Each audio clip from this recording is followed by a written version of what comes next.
Have you ever heard a nation without vision will perish? What do you think happens to a small business? A business without vision will definitely perish. So often we hear the stats. 86% of small business in America fail within the first 2 years. Of those, half of those don't even make it 5 years. Less than 7% ever get to $1 million a year. So you hear all these great things, but I find that most entrepreneurs, they live in a place called Busyville. You probably know about Busyville, right? You ever call your friends, what are you doing? I'm busy. Busy doing what? I have no idea, but I'm busy. You see, the next stop on the train for entrepreneurs, it's called Brokeville. You've probably seen that too. Now your friends are busy and they're broke. And it doesn't mean they're broke financially. It could be business-wise, it could be health-wise, relationship-wise. But the final stop on the train that kills most entrepreneurs is called Burnoutville. Now, if you want to avoid those, I'm going to give you some really cool ideas to help make that happen. But I know for a fact it's tough.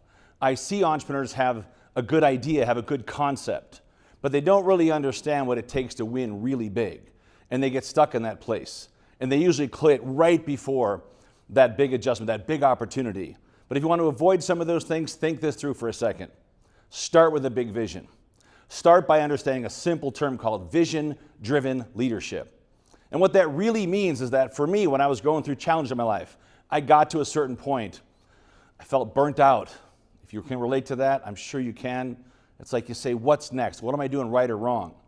So I had to check out, because sometimes you got to check out to check back in. It took me 2 years to check out, to figure out what was the real answer.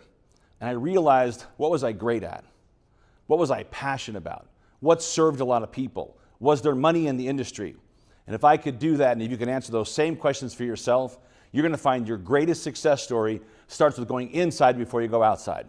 And start with that big vision. Start with a vision so big that it scares you. And that's what I did. I began to realize, what does it play to be at the top level? And I began to visualize what it looked like. And I wrote that vision down.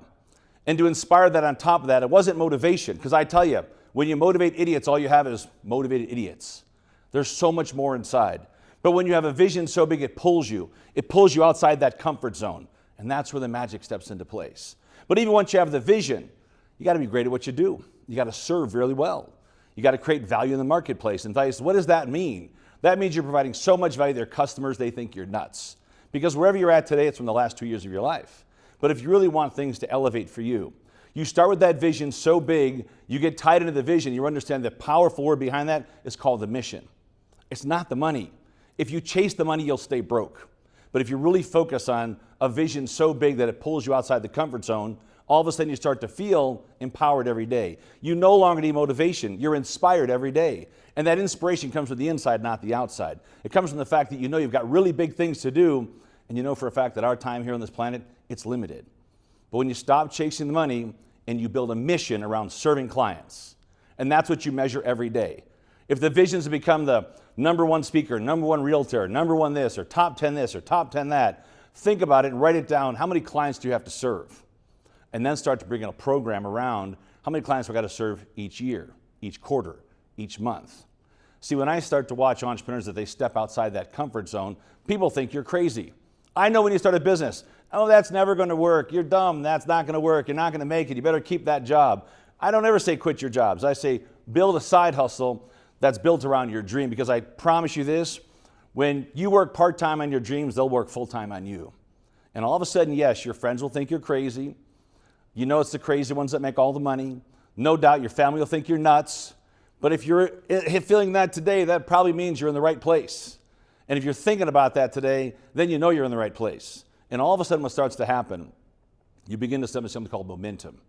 And momentum is when the vision lines up with your daily method of operation.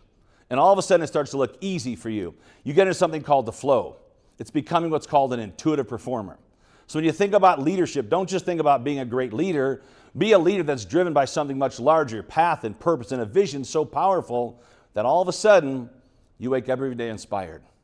You hate to go to sleep because you know you have big things to do.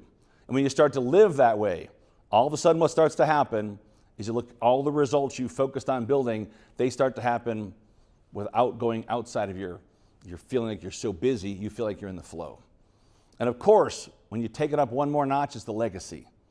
And when you start to think legacy versus just making money or vision, all of a sudden, you start to realize that your gift was always in you. You're looking for it somewhere else, but it comes from within.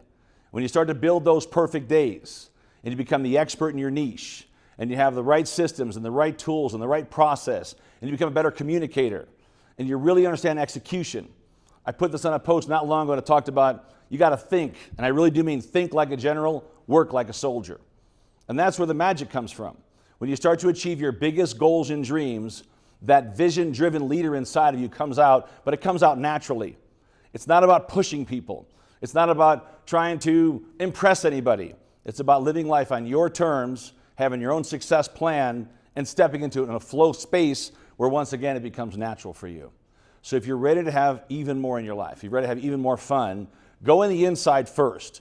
Create a vision so powerful that it pulls you outside your comfort zone. And of course, when you're doing this, have some fun along the way. And remember these three very simple things: family, faith, and fun. When you can put those into your process first around your annual planning, the business becomes something that you naturally flow into, and you'll have the greatest success story ever.